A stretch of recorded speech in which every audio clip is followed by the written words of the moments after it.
what I think is so funny in the publishing industry that photo editors have sort of been devalued, and as editors have so much more direct access now, you know, they're like, oh, they can do this all. But it's more important to have people that specialize in visuals than ever before, and being able to search through and sift through that. The fact that I worked in digital before I went into publishing means that I'm very positive, optimistic, full of passion for anything new and everything that comes up now. And on the other hand, I suffer big time because the fact that we can, any one of you can shoot like a million pictures in a second means that I have to look at a million and many more pictures in a day. And that doesn't increase quality necessarily. It might do in the big picture, but for me it means that I look at just an incredible amount of poor images every day to find the few little ones that actually make a difference. And so, I mean, yes, the access is easier. I find images that otherwise I would never have found from people who have never considered it being their profession.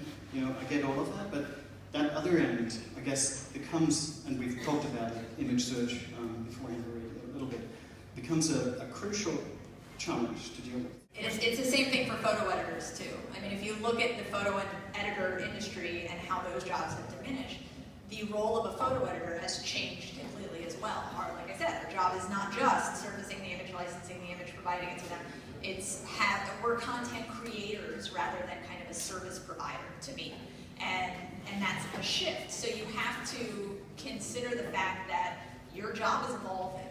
And there might not be a great answer as to what exactly you have to do for the next steps to make it work, because there's no set model right now.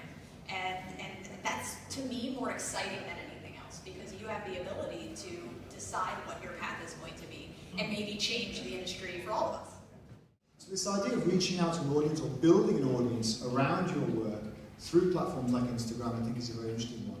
And I think the way that a lot of photojournalists are treating this, you know, from what they're saying, it's quite intriguing, because when they're shooting a picture with their inverted commas professional camera, their Leica or their 5D, for that image to get to the world has to go through quite a lot of hoops and editing processes. It has to be, first it has to be edited properly, it has to be metadata, it has to go to the agency's archive, it has to be produced, it has to be finished, it has to be perfect. So it becomes a kind of, almost a sort of it's a big deal to put one picture through the professional channel.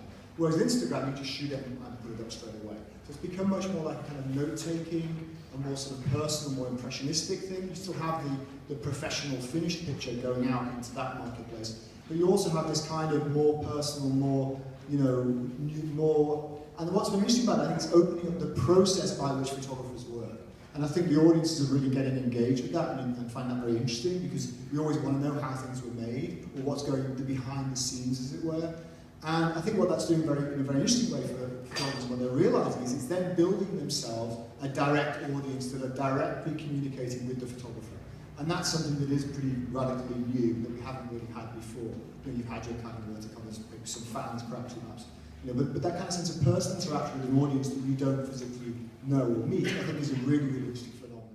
Do you think there's somehow like a formula of building communities? I'm not talking exactly looking at Carl, because he told me yesterday, yes, I think there's a formula of building communities, where advertisers came in and it's like, oh, well, we want to use your community, we want to get your community to create content, and for many advertisers it was basically a quick campaign.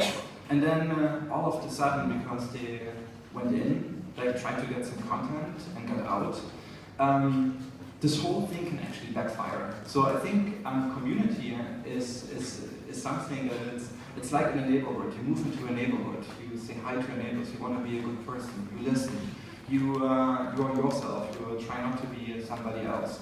And I think the same is true for online communities. Like, it takes patience, like, you should be honest, you should listen.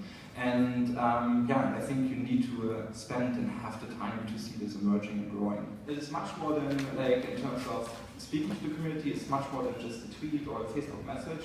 It is like a much higher effort.